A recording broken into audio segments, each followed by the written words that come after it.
नमस्कार दोस्तों, स्वागत है आपका अपने YouTube चैनल एसएमएस एजुकेशन पर। मेरे वीडियो में हम सीखेंगे वृत्त। कोई बिंदु है, ये मान लेते हैं कि एक निश्चित यानी फिक्स बिंदु है। अब एक बिंदु और ले लेते हैं, ये बिंदु है। अब देखिए ये बिंदु जो है इस प्रकार से ऐसे मान लीजिए ये गति कर रहा है, या फिर हम ये कह सकते हैं कि ये जो बिंदु है, इन बिंदुओं का जो समूह है या फिर ग्रुप है, ध्यान दीजिएगा कि ये जो पॉइंट है ऊपर इस प्रकार से है, इन बिंदुओं के ग्रुप को ही सर्कल बोलेंगे, जो कि किसी एक फिक्स्ड पॉइंट से, मान लीजिए फिक्स पॉइंट यहाँ पर है, ये फिक्स पॉइंट है और ये बिंदुओं का ग्रुप है इसके चारों ओर, तो ये क्या कहलाएगा, इन बिंदुओं के ग्रुप को ही वृत्त बोलेंगे। देखिए ये एक फिक्स पॉइंट है, कंडीशन ये होना चाहिए कि इस फिक्स पॉइंट से ये जो बिंदु है, ये जो बिंदुओं का समूह है, इन बिंदुओं का समूह इस फिक्स्ड पॉइंट से समान दूरी पर होना चाहिए। ध्यान दीजिएगा ये जो पॉइंट है, यहाँ पर ये मैं दिखाया हूँ, ये सारा पॉइंट इस बिंदु से क्या होगा, बराबर दूरी पर होगा। मतलब कि यहाँ से यहाँ तक का डिस्टेंस, यहाँ से यहाँ तक का डिस्टेंस, यहाँ से यहाँ तक का डिस्टेंस और यहाँ से यहाँ तक, मतलब ये जो जितना भी डिस्टेंस है, ये वाला ये वाला ये वाला, ये सारा डिस्टेंस आपस में क्या होगा, बराबर होगा। तो मेरा कहने का मतलब ये है कि सर्कल क्या होगा, सर्कल उन बिंदुओं के समूह को कहते हैं जो किसी फिक्स्ड पॉइंट, ये फिक्स पॉइंट है, फिक्स्ड पॉइंट से बराबर दूरी पर हो। क्या हो, फिक्स पॉइंट से बराबर दूरी पर हो, तो इन बिंदुओं के समूह को या फिर इन बिंदुओं के ग्रुप यानी समुच्चय को वृत्त बोलेंगे। अब देखिए मैं इसको मिला देता हूँ इस प्रकार से, ऐसे इन बिंदुओं को, तो इन बिंदुओं का समूह क्या कहलाएगा, वृत्त कहलाएगा, जो कि एक निश्चित बिंदु यानी फिक्स बिंदु से बराबर दूरी पर हो। अब ध्यान दीजिएगा ये जो फिक्स बिंदु होगा, इस बिंदु को हम इस वृत्त का केंद्र बोलेंगे। क्या कहेंगे, देखिए इस पॉइंट का हम यहाँ पर नाम दे देते हैं, मान लीजिए इस पॉइंट का नाम हम O दे दिए हैं, तो ये जो पॉइंट O है इस वृत्त का क्या कहलाएगा, केंद्र कहलाएगा। पॉइंट O इस वृत्त का क्या होगा, इस वृत्त का केंद्र कहेंगे पॉइंट O को। अब ध्यान दीजिएगा कि ये जो निश्चित यानी फिक्स पॉइंट है और ये जो पॉइंट है, इसके बीच का जो दूरी होगा, इसको हम बोलेंगे त्रिज्या।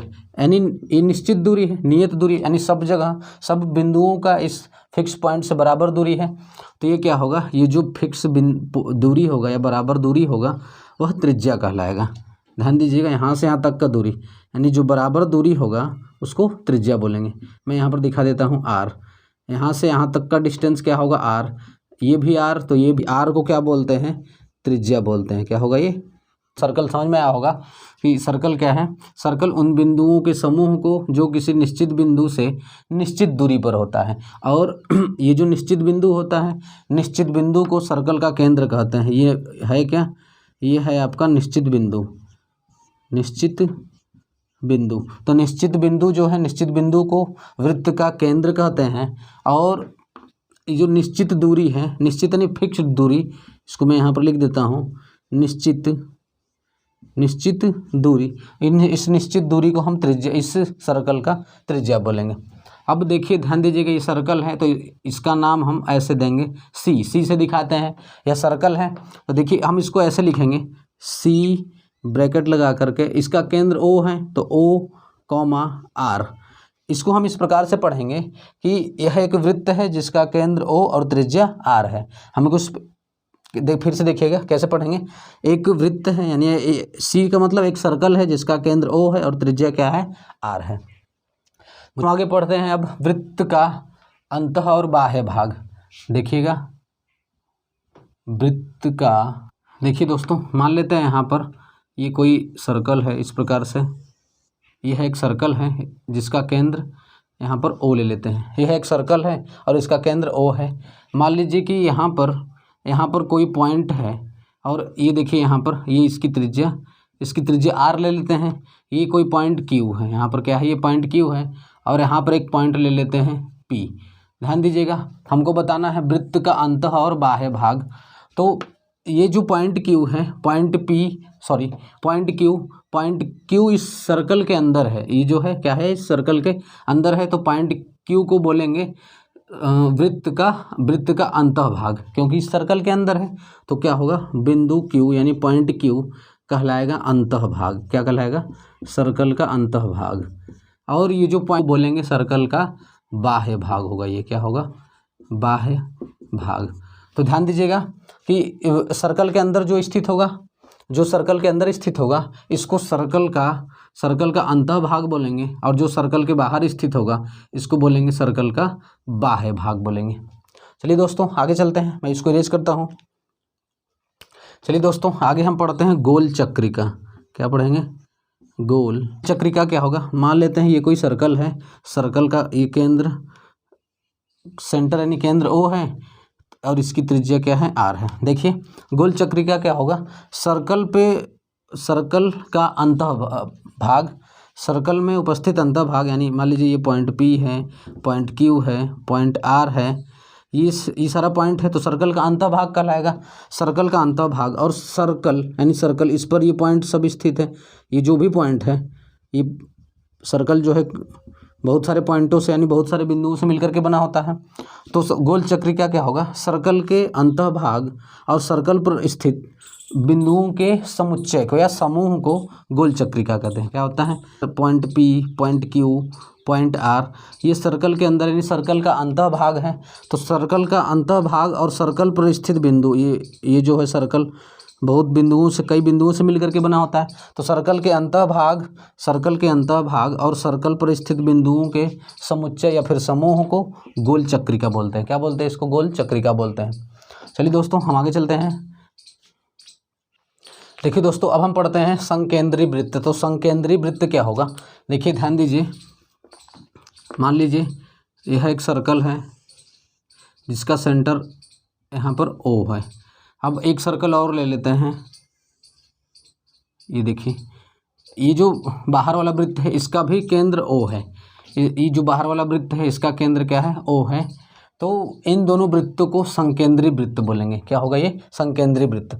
तो ऐसे वृत्त, दो या दो से अधिक ऐसे वृत्त जिनका एक ही केंद्र हो। यहाँ पर देखिए इस वृत्त का भी यही कि सेंटर है, यही केंद्र है, और इस वृत्त का भी यही केंद्र है।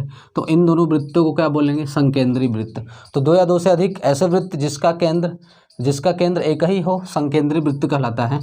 तो ये क्या होगा, ये संकेंद्री वृत्त होगा। वृत्त का चाप, मान लीजिए यहाँ पर एक वृत्त है, क्या है